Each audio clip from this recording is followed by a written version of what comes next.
विंध्य कल्पना में आपका स्वागत है।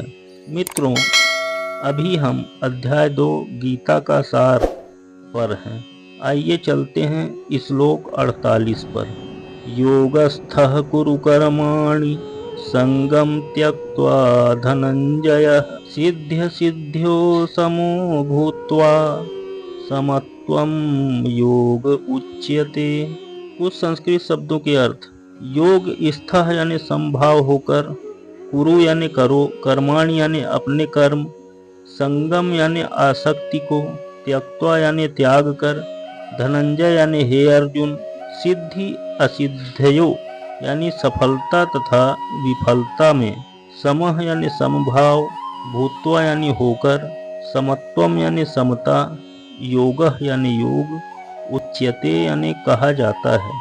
अर्थात श्री कृष्ण अर्जुन से कहते हैं, हे अर्जुन, जय अथवा पराजय की समस्त आसक्ति त्याग कर समभाव से अपना कर्म करो। ऐसी समता योग कहलाती है। इस श्लोक का यही अर्थ है और थोड़ा समझते हैं। श्री कृष्ण अर्जुन से कहते हैं कि वह योग में स्थित होकर कर्म करे। और योग है क्या? योग का अर्थ है सदैव चंचल रहने वाली इंद्रियों को वश में रखते हुए परम तत्व में मन को एकाग्र करना। और परम तत्व कौन है? भगवान ही परम तत्व हैं। और चूंकि वे स्वयं अर्जुन को युद्ध करने के लिए कह रहे हैं, अतः अर्जुन को युद्ध के फल से कोई सरोकार नहीं है। जय या पराजय कृष्ण के लिए विचारणीय है। अर्जुन को तो बस श्री कृष्ण के निर्देशानुसार कर्म करना है।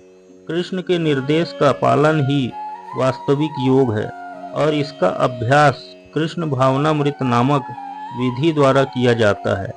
एकमात्र कृष्ण भावनामृत के माध्यम से ही स्वामित्व भाव का परित्याग किया जा सकता है। इसके लिए उसे कृष्ण का दास या उनके दासों का दास बनना होता है। कृष्ण भावनामृत में कर्म करने की यही एक विधि है जिससे योग में स्थित होकर कर्म किया जा सकता है।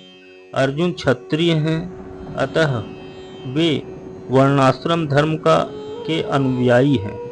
विष्णु पुराण में कहा गया है कि वर्णाश्रम धर्म का एकमात्र उद्देश्य विष्णु को प्रसन्न करना है। सांसारिक नियम है कि लोग पहले अपनी तुष्टि करते हैं, किंतु यहाँ तो अपने को तुष्ट न करके कृष्ण को तुष्ट करना है। अतः कृष्ण को तुष्ट किए बिना कोई वर्णाश्रम धर्म का पालन कर भी नहीं सकता। यहाँ पर परोक्ष रूप से अर्जुन को कृष्ण द्वारा बताई गई विधि के अनुसार कर्म करने का आदेश है।